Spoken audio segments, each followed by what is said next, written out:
Welcome back, everybody. We are continuing this exciting Pedic, which is a chapter Lamed Zayin 37, whereby you can say, despite the entire Tanya, as a sequence of information, you can say Lamed Vav and Lamed Zayin 36 and 37 are very much connected, for the Alter Rebbe kind of demonstrates in these very chapters the master plan of the entire creation, what it's all about, why Hashem created the world, again based on that famous Medrash Tanchuma,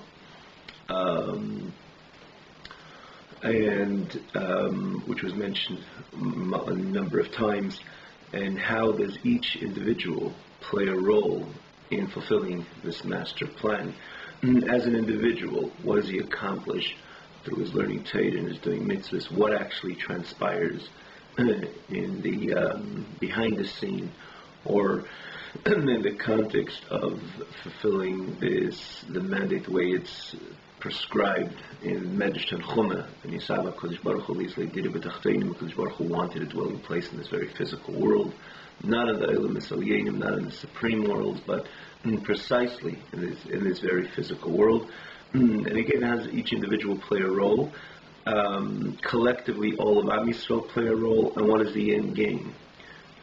So, again, in Lamed Vav, page 36 chapter, the Alter Rebbe generally describes the plan itself in detail.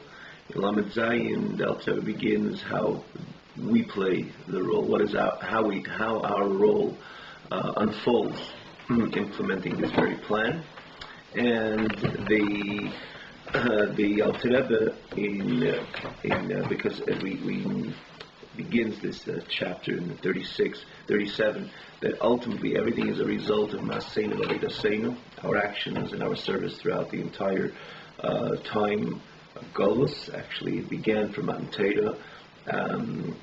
And it's interesting that Rebbe points out why the Alter Rebbe, because I believe in the previous class or classes we mentioned the entire span of Golus, but in essence it's the 3,300 years from the time the Torah was given, all our accomplishments from all the way back then, and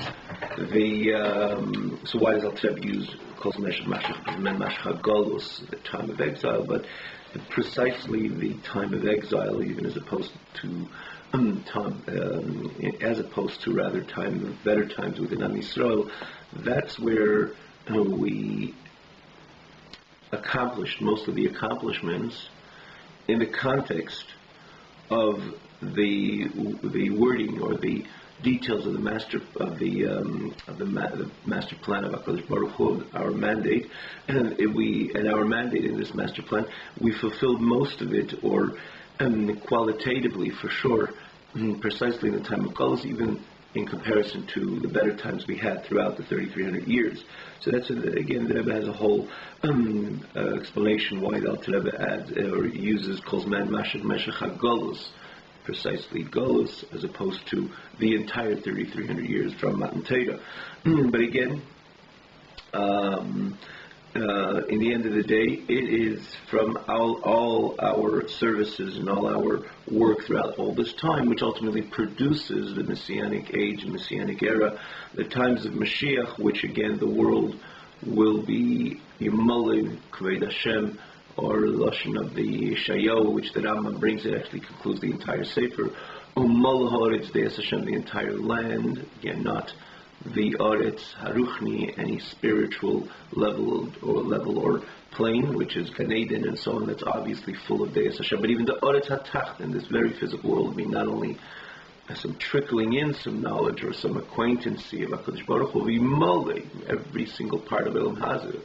See how the cup is full? So it's full. You say the whole world will be full with knowledge of Hashem. This will be the obvious. Again, the famous psukim brought in Yeshayahu, which we repeat a number of times, even throughout davening, and the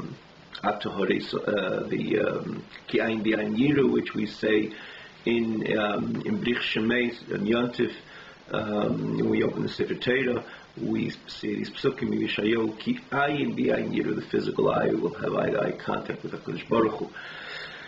The mole, or the v'ro kol basar, the physical flesh, will not only be in tuned to it, but v'ro, they will be able to see, like you see a chair and a table, will be able to see Elokus, God, godliness, etc. So again, this is when it comes to total fruition, and Perek Lamed Zayin, the Alter Rebbe begins to explain us how each one of us, how was it implemented individually and ultimately collectively, all of Am Yisrael. We have to understand that we can't, probably it's worthwhile to note, we can't just think, oh, collectively the job is done. It's an individual investment. It's an individual investment. No one eats for us, no one sleeps for us, because we believe that it's a individual responsibility. In this case, it's more than a responsibility. The fact that HaKadosh Baruch Hu put a Yid down in this world means to say there's a certain part of the world that he himself and nobody else could elevate and bring to completion, to be introduced to that messianic age of Gilui Elokus. So we have to look at this as, again, individual, not only responsibility, but no one really can do. When you say responsibility, maybe I have the responsibility, and someone could do this same job for me, but I have the responsibility to do it. But no, it's much more than that. No one could do. If Hashem brought you into this world at a certain time, in a certain place, with certain circumstances, He's telling you that is the very message that you can do something. You have a mandate that you can do something that any other party cannot. But again, so it's just always worthwhile noting that it is an individual responsibility, even though these very words today, the Alter Rebbe broadens the look on the understanding of the accomplishment that says, this you do it, and you do it, and eventually, collectively, all of Am Yisrael lifts the entire world to that state, that climactic state of Yemais HaMashiach, when Ayin B'Ayin Yiru, the time when, again, godliness will be present, overtly present in this very physical world. So we're holding in 94, which is in the original text, 94, by the words. It's actually the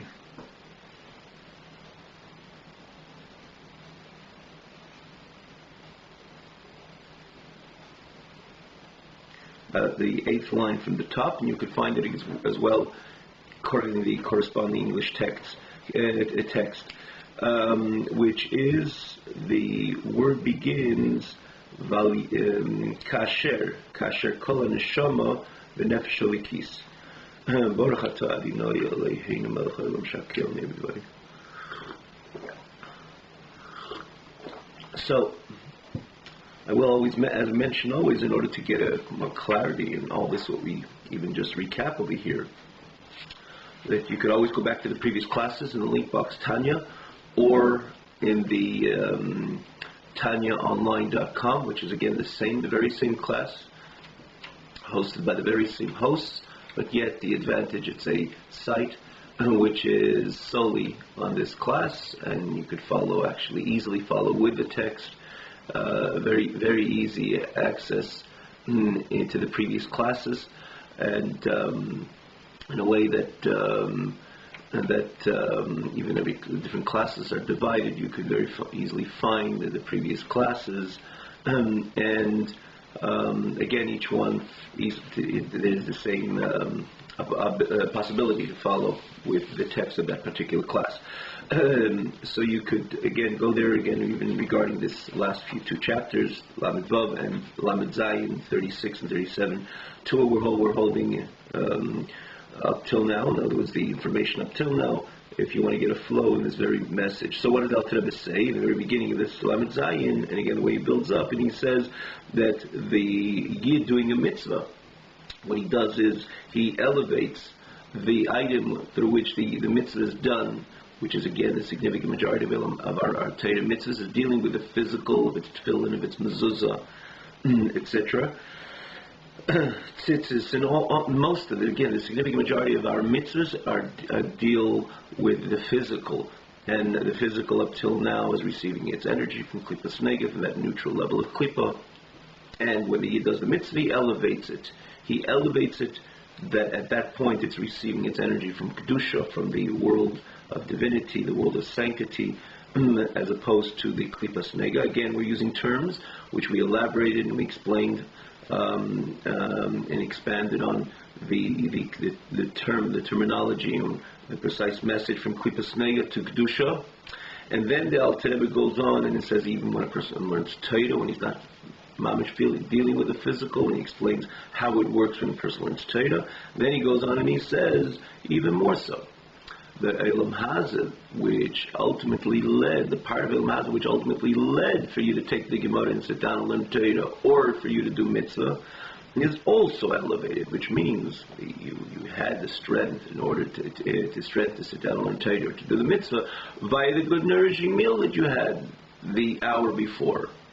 So the meal is starting from bread. It's also part of Elam Hazeh. There's wheat and there's water. Again, this is elevating different level dimensions within the four elements within creation, which is the inanimate world of vegetation, animal, and so on. And when a person consumes that, if it's meat, if it's the flour, the water, as an example, which right there you have all three elements. So that itself, and that gave you the koyach to learn Torah. So that itself is elevated into the words and into the spirit and into the sanctity of the Torah you're learning and the mitzvah you're doing. So it's another dimension of Olam Hazeh which is elevated. And he said, Hilal Rebbe goes on, like maybe a few words before, Gamkin closed, Klippas Nega, she closed Olam Hazeh, Gashva Chumri, will also be elevated. And this is where we left off. That the entire world, where is the world receiving its energy from? Obviously, it's receiving its energy from HaKadosh Baruch Hu. Ain't Mavadeh. As the else in HaKadosh Baruch Hu, we explain time and again. It's only the energy of Hashem that ultimately vitalizes, not only then in the six days of creation, Hashem was the sole creator of the world, hence the world, every part of the world is connected or is an extension of HaKadosh Baruch Hu, but not only then, because then you could say HaKadosh Baruch Hu created, then he just left creation, so not necessarily there is the constant Dvar Hashem energy within creation. In other words, the energy of creator within creation. So he's saying, no, I'm a chadish b'tuvi b'chol yom tami. So Hashem just created and left creation as it is. HaKadosh Baruch Hu revitalizes creation every day, and the lashon is not only every day, that be added b'chol yom, b'chol rega v'rega. Every moment HaKadosh Baruch Hu is pumping energy into and infuses creation with this godly energy in order simply for creation to exist. Even a stone, which is again inanimate, if HaKadosh Baruch Hu pulled the energy from the stone at that very moment, it's not going to be a broken stone, a fragmented stone. It just wouldn't exist. It would cease to exist, literally disappear. Means to say HaKadosh Baruch Hu was constantly creating. The reason why you see that even stone, I say stone, in comparison to anything else, which is you see more life, it's more lively, which one would be convinced that there's an energy which is constantly flowing in that, because you see it's moving, maneuvering from one place, moving from one place to another. It isn't stationary as opposed to stone. You just don't see any life the way it was created in the time of creation. This is the way it continues to be and to exist. No, the famous Medrash Tilim, the Baal Shem Tov was mefarish, or the Shem Tov explained and expanded on this very notion, which is brought in, say, Medrash Tilim, Leilam Hashem Dvorcha Nitza B'Shamayim, explained there. That it's the Dvorcha, the Tzar Mamoris, the 10 sayings, that was the energy which ultimately created, continues Le'olam. It continues to, in a constant basis, continues to create. And this very creation, in other words, even the stone itself, which is inanimate, and apparently one would say, well, there is no life force in this stone. It's just a stone.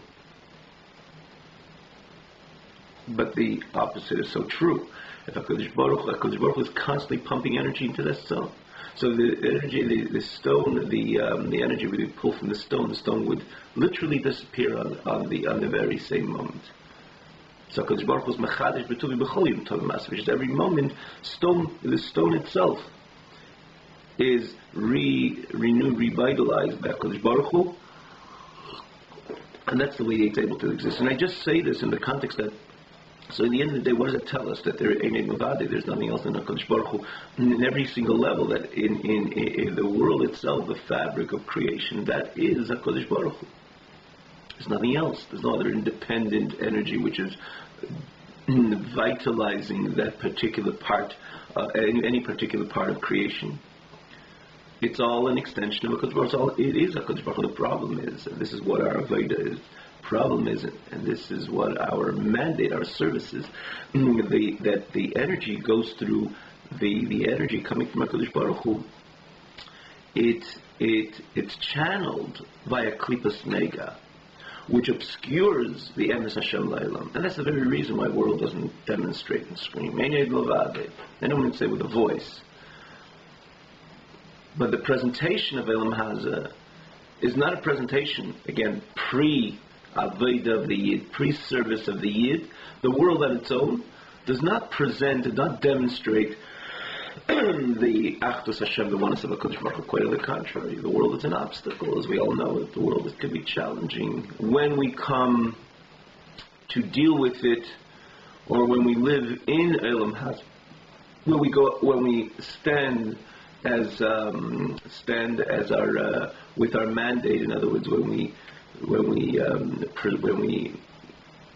establish our excitement, our motivation, our shtel. In other words, when we get out there to demonstrate our Avodas Hashem, meaning say get out of our when I say get out there, out of our comfort zone, to establish our relationship with HaKadosh Baruch Hu, which again, it's about Avodah, it's about service, Torah, Tefillah, Tzedakah, and so on. And the fact that the neshama is invested in body, the neshama can be very excited, but at the end of the day, the neshama, when it's in Gan Eden, is divested of body and any connection to Elam Haza or anything physical, but HaKadosh Baruch Hu takes the neshama and invested in this physical world, so you can't really run away from it, and the point is not to run away from it, but when you begin your Avodah, or one begins Avodah, he finds that Elam Haza becomes a great obstacle and a challenge in his Avodah Hashem. The question is, why isn't Elam Haza just an extension of HaKadosh Baruch Hu? And the answer is that the energy flows from HaKadosh Baruch Hu via the Klipas Nega. Again, this Klipas Nega, which we mentioned time and again, or explained in the last few classes. It's that neutral type of Klipa, which means Klipa is in another term for impurity, and because it's channeled through that Klipas Nega, so the world is ultimately receiving energy. True, it's a godly energy, but because it goes through the channel of Klipas Nega, and there's certain item parts of Elam Haza which receive its energy from a lower level, and a significantly lower level of Klipa, of Tum, of impurity, and for that reason, that in the end, it's nothing exists independent of HaKadosh Baruch Hu. But for example, we know that in there are certain items within Elam Haza, HaKadosh Baruch Hu says disengage, prohibits us to engage with in any level. It tells us you must disengage, you must not connect to that. For example, classically a non-kosher piece of meat. Where is a non-kosher piece of meat receiving its energy? In other words, it's all Hashem's world, and nothing has apparently independent, nothing has independent energy other than HaKadosh Baruch Hu, including that piece of meat. It's in a world which HaKadosh Baruch Hu not only created, but constantly creates. So why can't I engage with that piece? Why can't I consume that piece of meat? And with a godly purpose and a godly sake, I'll make the bracha with the greatest kavanah, and I will follow through with my shamayim, which means I'll learn Torah and do mitzvahs. Why can't I elevate, or why can't I connect with that piece of meat? And the answer is because the chayis of HaKadosh Baruch Hu, which vitalizes Elam Haza, it goes through different channels. There's a channel which is Sholos Klipas Mezuzah, which is a very intense spirit of impurity, which channels the chayis coming from HaKadosh Baruch Hu, and that vitalizes that gives the energy to this non-kosher piece of meat or anything else which HaKadosh Baruch Hu says do not engage with, because it'll bring you to that very low and nadir level of impurity, God forbid, Rahman al-Islam. And then there's the energy of HaKadosh Baruch Hu, which is funneled, which is channeled through Klipas Nega, which is again an intermediate level of Klipa. I say we spoke about it again in previous classes, which you can easily turn to the previous class or classes, and even chapter 6, which really introduces and elaborates on the Klipas Nega versus Shalosh Klipas Atmeis. But on the end of the day, it's a neutral klipa, meaning that we have the ability to transform, to elevate it on its own. You can't compare a mezuzah to an apple. A mezuzah is intrinsically holy, while an apple is neutral, meaning to say the neutrality consists of the fact that I could elevate it, I could make a bracha, eat it for a godly purpose, follow through with that very godly purpose, which I had the intention initially to eat it, to learn Torah, to do a mitzvah. So what happens is the apple itself is elevated to the world of Kedusha, to the Lashon HaTorah, like a sacrifice, and thus sacrifice of Eilah, which is the quintessential sacrifice within the world of Karbanis, as we know. Eilah completely ascends, even within the name, it's Eilah, it ascends to HaKadosh Baruch Hu.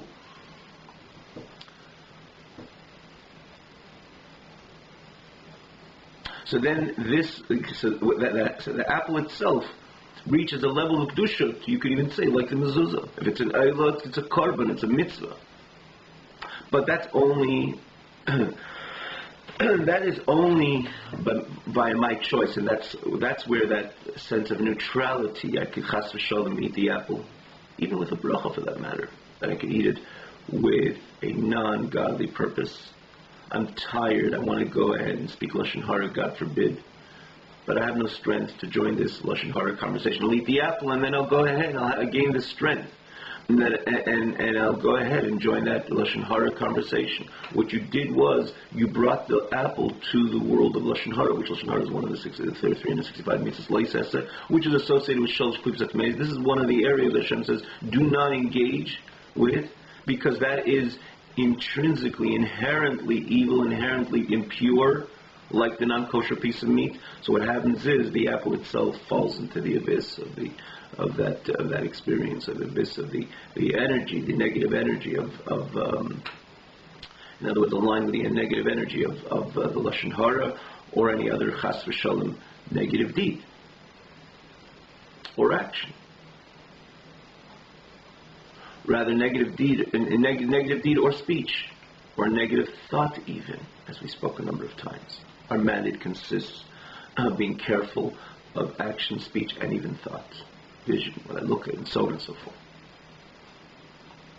So what the Alter Rebbe points out, when the person does his avodah, he does his service. So the mitzvahs which he's involved with, as part of Elam Hazard, this physical world, he elevates them. The flour, the water, which again, that was the piece of bread which he ate, and that's what led him to do the mitzvah, or to learn Torah, that's also elevated. So everything within which has the ability, again, which has that, which comes and is associated with Klipas Nega, which is that klipa, which is again the neutral klipa, which I have the ability, and not only that becomes an important part of my mandate. If not the mandate, to elevate this which is associated with this neutral klipa, which is anything within Elam Haz, within the physical world, that to the exclusion what Hashem says clearly, do not engage with, maybe a deraisa, a derabanan, a Torah command, a rabbinic command. In the end of the day, once it's established that it is prohibited, so it is certainly receiving its energy from the Shalosh Klipas Atmeis. In other words, the godly energy is channeled from the lower level of klipa, of impurity, and we have no right, and quite on the contrary, we do damage once we engage with it, and in other words, not only we don't elevate it, it brings us into that very Rahman God forbid area. But Klipas Nega is our mandate. In other words, to elevate Klipas Nega, that becomes a very mandate. Through every mitzvah we do, we take something which was receiving its energy or channeled again through Klipas Nega, and we elevate it to the world of Kedusha. Right now it's receiving its energy from Kedusha, if it's the Esrog, if it's the Lulav, if it's Tefillin, and so on and so forth. But more so, this which I was involved as a human being within Elam Hazeh, within this physical world, which led me to do the mitzvah, is also elevated. So it's the bread I eat, the cucumbers, the tomatoes, whatever it is. That's what I ate for lunch, and then I went ahead and learned Torah or did a mitzvah, so that is also elevated. So when I do that mitzvah, I do that service, and you do that service, and this one does that service, and the other does that service, eventually the world in its entirety, which is receiving its energy as well from Klipas Nega, shakes itself away from the energy of Klipas Nega and is elevated to Kedusha.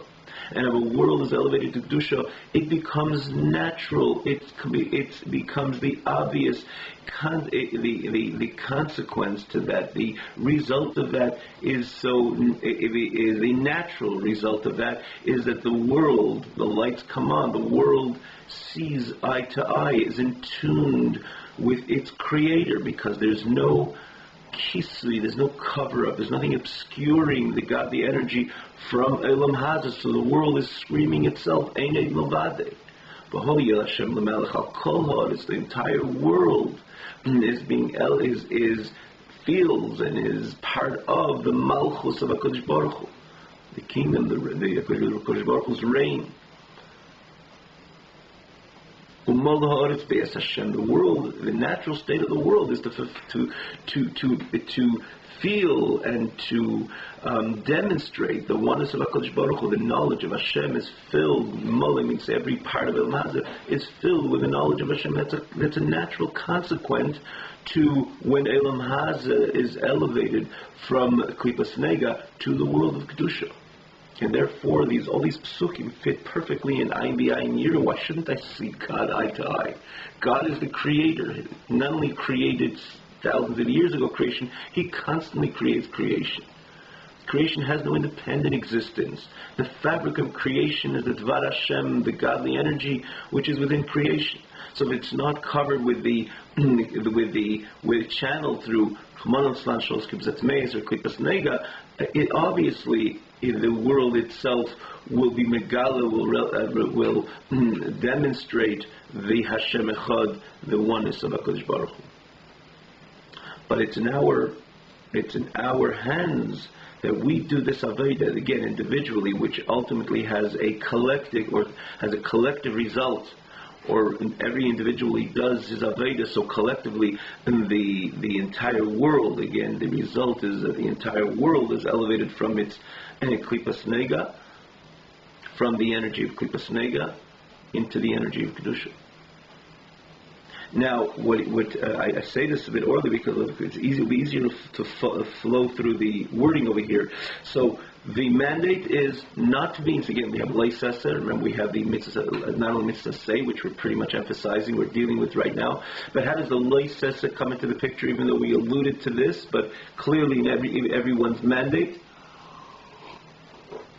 in bringing about this master plan, having a dwelling place in this physical world, is because when staying away from an Aveira, something Hashem says not to do, which is the Lei Sesa, do not to do, because when that itself becomes an obstacle of the world of the Aliyah of Elam, because what you did was, and again, the Aliyah of Elam and your ability in your mandate of elevating this which you're particularly involved with, because you're bringing part of yourself down into the lowliness of Shos Kibzat Meis. I did an Aveda Rachman al-Tzlan. I ate something non-kosher. The energy of Shos Kibzat Meis is flowing you through your sinews, literally, because this corresponds to the Shasag Gidim, is Keneged Shasag Mitzvahs Lei Sesa. We have 365 Gidim, which are the sinews which correspond to the 365 Avedas. It's not just a number, sin. In other words, Lei Sesa, this Hashem says, do not to do. It's not just a number which match. It's unfortunately, the energy of klipa, of impurity, flows through and anchors, flows through the sinews of man, who, Rachman al-Itzlan, which God forbid engage with that sin, and anchors the person and his avodah it doesn't allow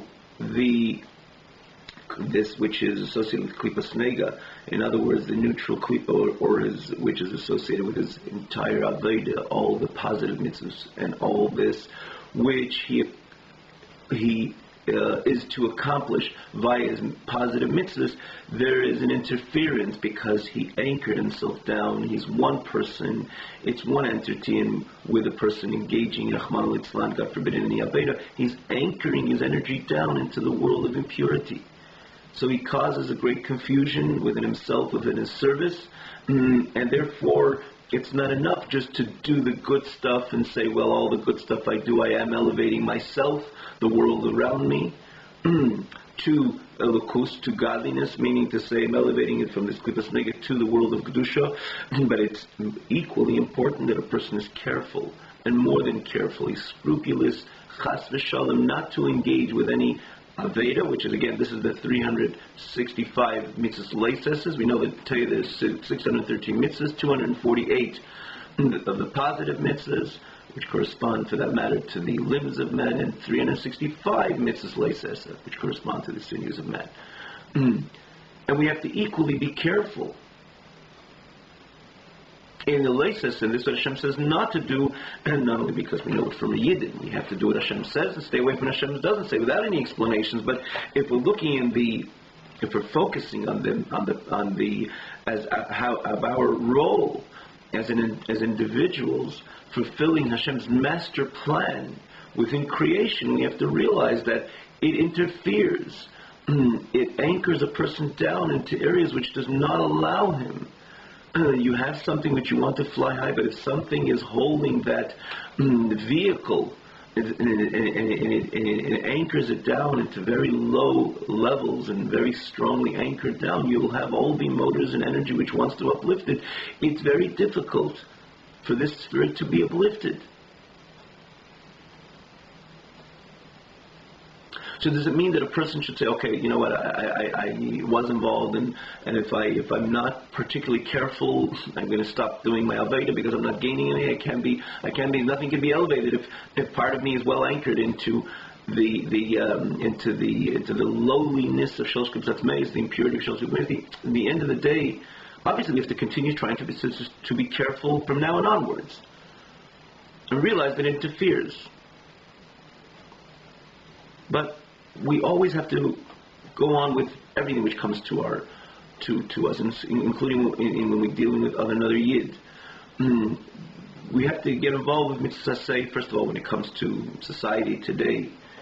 People, most of Am Yisrael, you can't, not adequately educated, even though the problems still remain. Every Aveda, every bite a person, any Yid takes of something that's not kosher, it is doing enormous harm and damage to him as an individual, and collectively to Elam Hazeh. That's where we carry the responsibilities of other Yidden. But obviously, to start somewhere, we have to start always with the mitzvah say, or namely, the easy way to get people's consciousness and awareness. And the mitzvah itself is something very great, based on, it says so many places in Gemara, and namely again in Talmud, about a Yid doing a mitzvah, Yid putting on tefillin and putting up a mezuzah and so on. So we have to be involved in all areas, but we have to still understand that it's not only the mitzvah say, the good stuff we do, but we ought to be very careful, chas v'shalom, not to engage in something that Hashem says clearly not to do, because that brings the person down into the world of Shalosh Klipas Hatmeis, again, the lower level, the inferior, the lower level of klipa, which has no aliyah, which has no way to be elevated, something that Hashem says not to do. Even though at me, I ate that meal and I'm ready to do mitzvah and we'll learn Torah for an hour, if that meal wasn't kosher, it's indescribable what's really happening. But even in the subsequent, so to say, good deeds or learning Torah that you're doing, in the end of the day, the Torah, because the Torah receive the energy from the children of Meir, the whole Torah is brought down. The Torah comes some Mavis as well, as the Gemara says. The whole Torah is brought into the world of impurity. Therefore, we have to, because every Rahman Son Aveda does it. It's not. In this, it does it damage, but in this case, it anchors the individual, the Yid who's Eved Hashem, into the Shalosh Klipsat Meis, which doesn't have any idea, doesn't have any elevation. Now, there is a notion of tshuva that we're able to yank ourselves away from the connection to that impure. Spirit, impure world. That is the virtue of tshuva. More so, Zdainis Nasal Lekezachi is, which is a special level within tshuva, that the advertent sins could even become merits. But again, that's the subject is tshuva, which there's so many different levels within tshuva. To reach this level, this above mentioned, this Dainis Nasa Lekezachi, that is a special tshuva, like Dr. Rebbe elaborates in Perek Zayin, the 7th chapter. But the notion of dropping what I was involved with, that itself alleviates me as an individual, that I can go ahead and fulfill my mandate in mitzvah saying the positive stuff that I'm doing, in order to elevate this world to HaKadosh Baruch Hu. And then the Alter Rebbe goes on. I'm going to just even add this orally to see the Alter Rebbe goes on. So the world is elevated, but what happens to this which is associated with Shalosh Klipsat Meis on its own, within the world itself, prior to my engaging, God forbid, with it? So Alter Rebbe says in the end of the day, because the Klipas Nega is a bridge between Kedusha and Shalosh Klipsat Meis, and understandably so. The world the energy comes from God, which is Kaddish, and it ultimately is channeled by Klipas Nega. But the Shalosh Klipsat Meis, it's another layer. Obviously, it's a total different type of layer. But in the end of the day, it's another layer, a thick layer, which there is no nega, there is no light. Hence, we have to disengage with it completely, as opposed to Klipas Nega. It is neutral, meaning there's some klipa there, but we have the ability to elevate it. Means to say that there is less cover up with the klipas nega than that thick cover up of Shalosh Klipsat Meis. So Shalosh Klipsat Meis receives its energy via klipas nega. It's like one curtain, another curtain. You spot this very thick curtain doesn't allow the light to come through at all.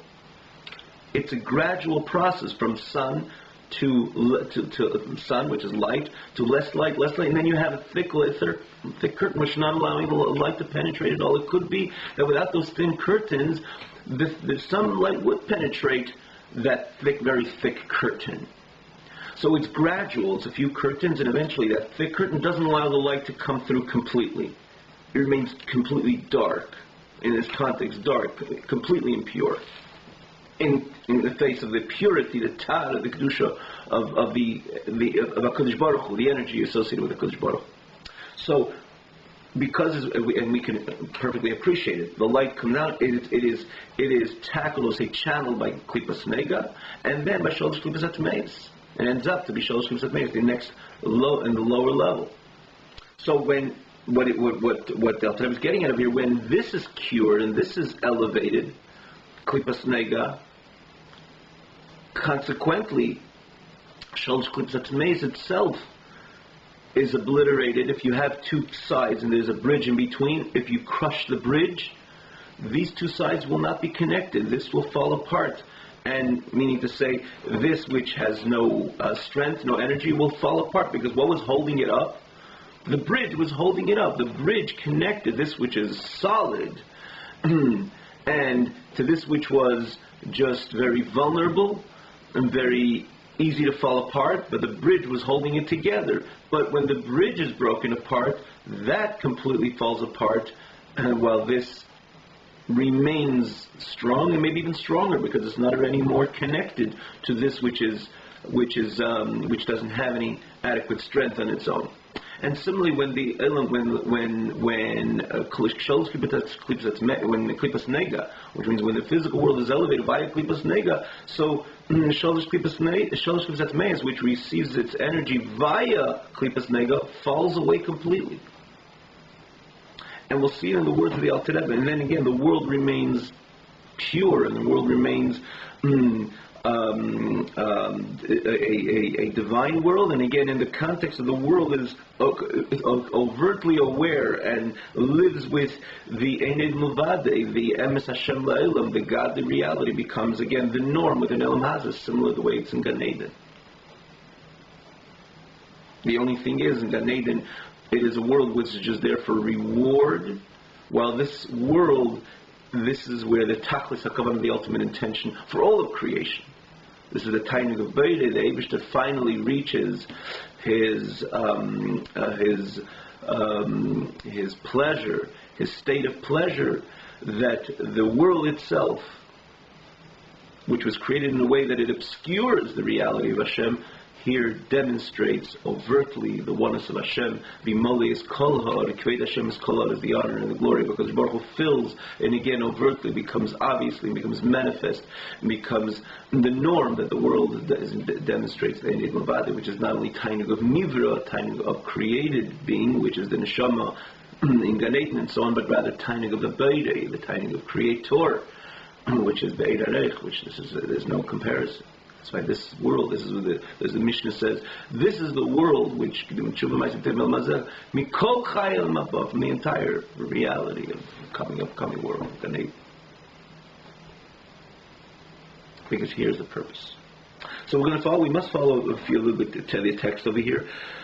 So you can please find it in page 94 in the original text, corresponding in the in English you have it in the Kasher Kol Neshama, where as everything in every neshama, the godly soul within exists with every man, which is divided to 600,000 neshamas. As we know, in the end of the day, there's more, because from these neshamas itself, as Dr. Rebbe will explain later, there is every neshama is subdivided into many, many neshamas. So in the end of the day, and as we know it, there's many more than 630,000 Yidden, even in one generation. Today, Kein Yirbu. But generally, there's the number of 600,000, and eventually they're divided. And again, throughout all generations, etc. So when every neshama within exists with every Yid, which is divided in detail to 600,000, Tikayim kol nefesh pratis, every individual will fulfill kol taryag mitzvah, all the 613 mitzvahs. Shasa leisase, the 365 don't do's, negative mitzvahs. What happens then? Lahafri, to separate shasa gidim, the 365 sinews, shel dam nefesh achayunis, the blood of the animal soul. The soul, again, the soul which invests in the blood, ki nefesh habasar bedamhi, which vitalizes the entire body, shebeguf, shalayinku, that it should nourish, v'ikabu chayis ba'vedazu, then receive its energy with that sin, God forbid, mi achas misholosh klipsat meis legamri, from one of the sholosh klipsat meis, which means from that world of sholosh klipsat meis, which is again the lower level of klipa, lower level of impurity, the impurity where there is no light at all, hence everything which is associated with it is intrinsically impure, the non-kosher piece of meat. Again, for that matter, everything that Hashem says, do not do, it's receiving its energy from the nadir level of tumah, of impurity. Hence is the importance of staying away from all these 365 mitzvahs leisasa, to separate to the 365 sinews of blood, which again, where the blood flows, which the blood carries the nefesh chayunis, the blood carries that soul, the nefesh bahamis, nefesh chayunis, that soul which vitalizes the blood, that it should not receive its energy via this aveir from one of these shalosh klipsat meis, which means from this impure spirits. That's where that very piece of meat is receiving its energy from. Or any other 365 mitzvahs leisesa, which our senses do not do. It may be deiraisa, it may be the Torah prohibition, and their branches, which ultimately become rabbinic prohibition. From this perspective and point of view, it is irrelevant if it's a deiraisa, it's a rabbanon. Where is this, let's say, food item? We can stick to the food, again, which many mitzvahs leises are associated with food. If it's teifah, it's kilayat kerem, it's arla, and so on. But if even the Rabbanan says you're not allowed to eat it, so where, once the Rabbanan established you're not allowed to eat it, and Teda says, we ought to listen to the Rabbanan.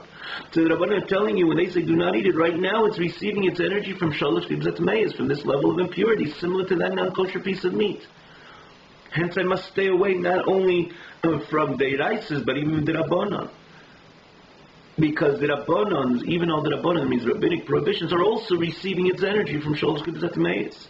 And the shuvlei tuchal nefesh hachayunis lal is Hashem. So my nefesh, this nefesh abahamis, nefesh hachayunis, which is vital physically. We're not talking about the godly soul.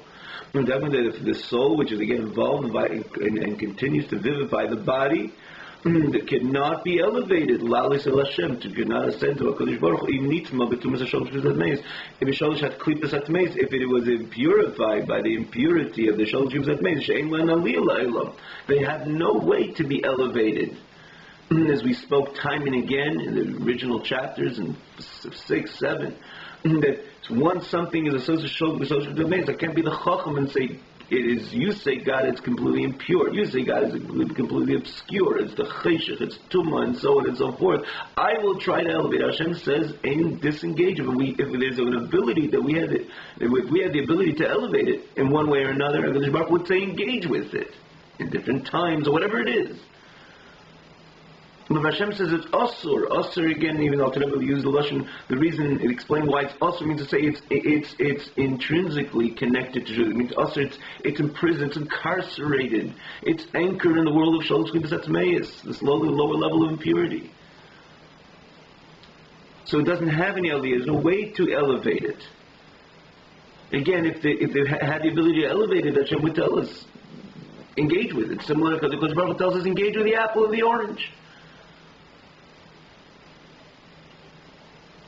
If that's going to contribute to your feeling good in order to go ahead and do a mitzvah, or to do a good deed, or to get involved with something positive, based on the mandate of Torah, so the apple and the orange are because they're contributing to your subsequent action, or learning Torah, or any good thing you're involved with, so that itself has an aliyah, it has its elevation. But when HaKadosh Baruch Hu says, do not engage with it, means to say that there is no way that it could be elevated. Again, one is receiving its energy from the neutral klipa, which can go back and forth, or ahead, or again, be elevated, or God forbid, the other way around, like we explained. But this has no way to be elevated.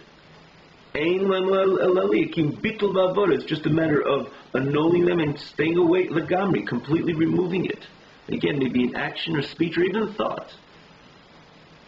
When Hashem says, do not speak, do not think, do not look, or do not do, this which Hashem says stay away from is receiving its energy from shalosh kibzat meis, the lower level of klipa. So the way of dealing with it is just by staying away from it. In order that I shouldn't, God forbid, anchor part of me where my blood, which is the container for my nefesh, is flowing through, again, these sinews which are anchored in shalosh kibzat meis, which doesn't give me the ability, my nefesh, the ability to alleviate itself and elevate itself, again, via the mitzvahs that I'm doing, the positive mitzvahs that I'm doing. Because of my involvement in any of these negative mitzvahs, that's what Hashem says not to. It's when it comes to the spirit impurity, avir, it ought to be removed from the land, not to be. We can't engage with it to elevate it. And that is again by mitzvahs leises, and then they'll never immediately cross over to mitzvahs asay, the 248 mitzvahs, laham shechein tzad baruch hu lamato. That in order to draw the infinite light of HaKadosh Baruch Hu down here into this world. Again, as we mentioned, by doing a mitzvah, the tefillin is a physical object, the mezuzah is a physical object, the tzitzis are physical, the light, the Shabbos candle is physical, the lulav and esrog is physical. The significant majority of our mitzvahs are dealing with the physical, because we draw the infinite light of HaKadosh Baruch Hu down into this physical. We're lahalis loy, to elevate to HaKadosh Baruch Hu, the kasher, and to connect, to tie to the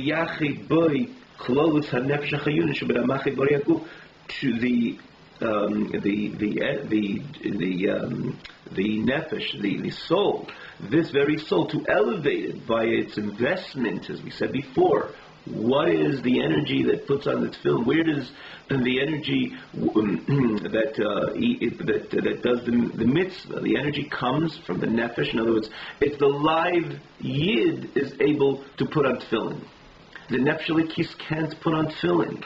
It wants to put on tefillin. It sends the message to put on tefillin, but it's the living, healthy body which puts on tefillin. The body is healthy and living because of the nefesh chayunis, this very nefesh habasar b'dami, which keeps the person alive, and that is elevated to God when the person utilizes his actions, his speech, his thoughts, again, which are receiving its energy from this nefesh, which keeps him alive.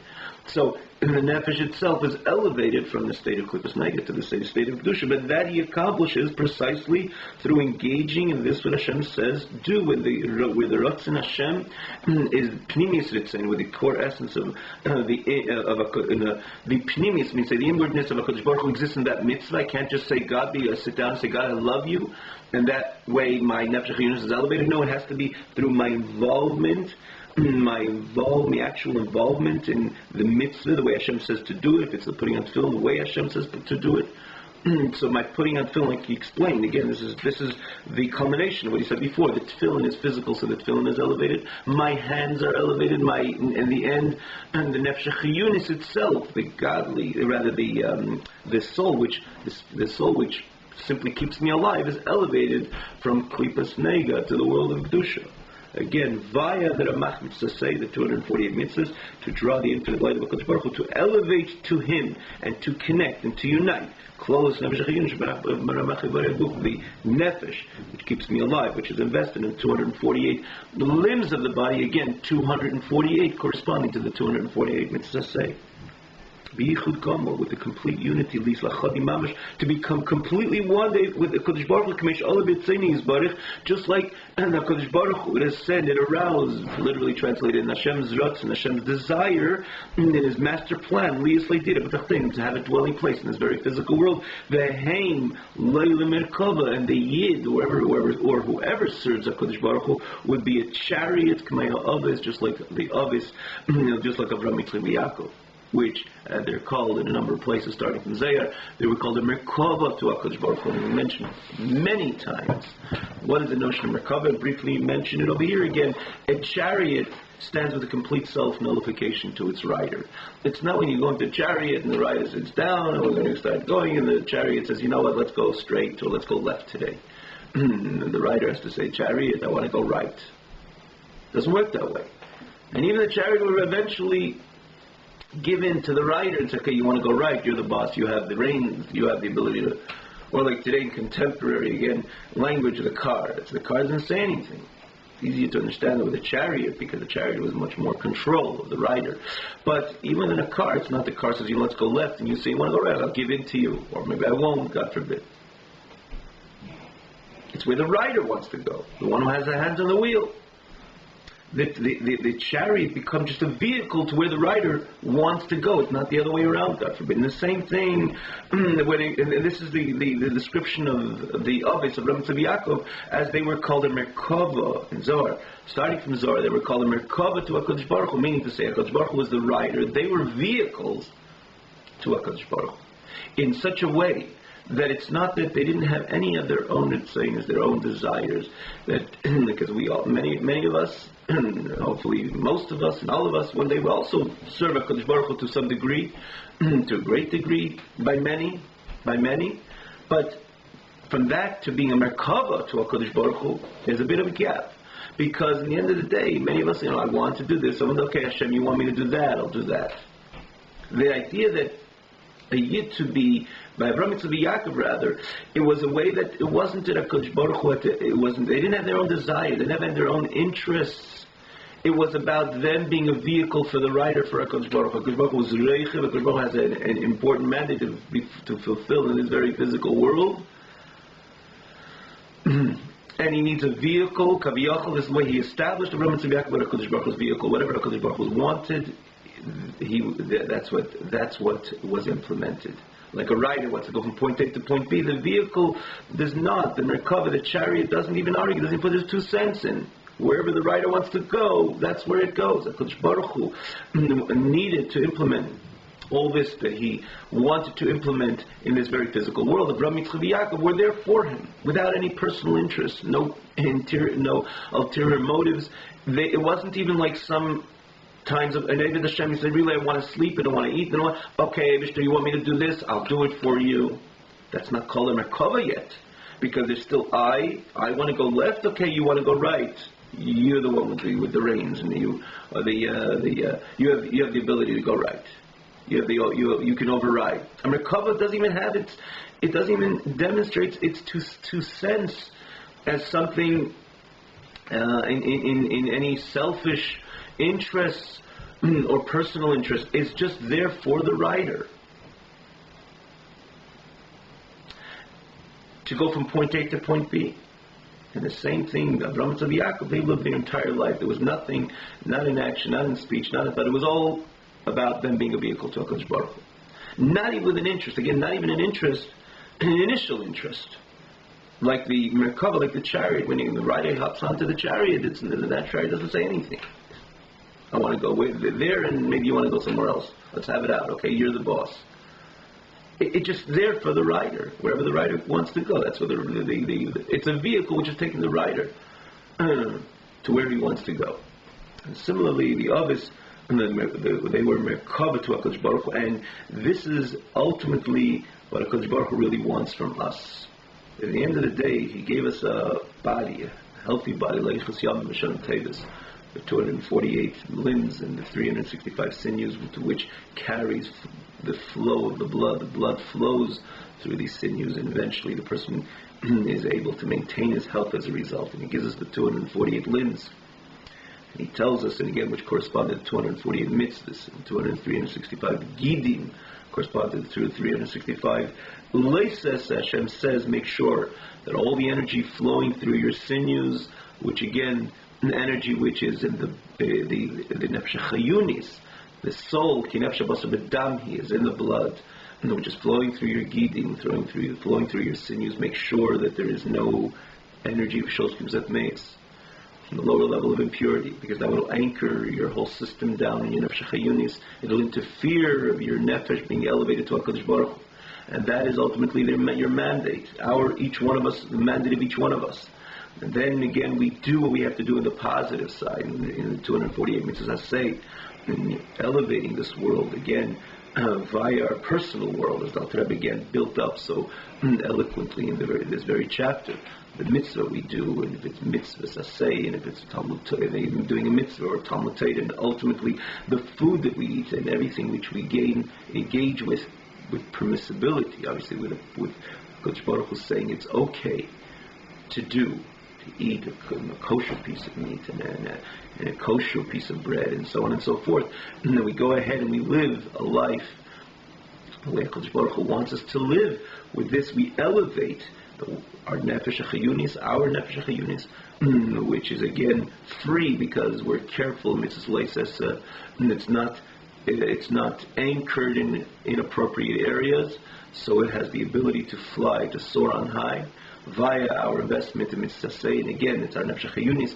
It's the world around us, because again, we engage in this physical world in order to live, in order to perform the mitzvahs. Again, with this example, classic example, which we repeat time and again in the context of food.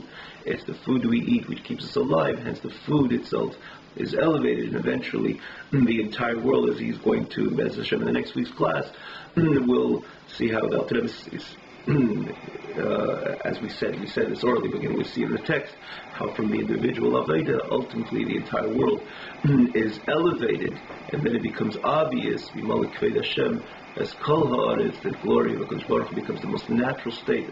The honor of HaKadosh Baruch Hu becomes the norm within Elam Hazeh, and the world itself demonstrates that Einen Muvadeh, in the most overt and revealed manner, Molo Aretz Deis Hashem, Kamayim Liyam Mechasim. Have a wonderful evening.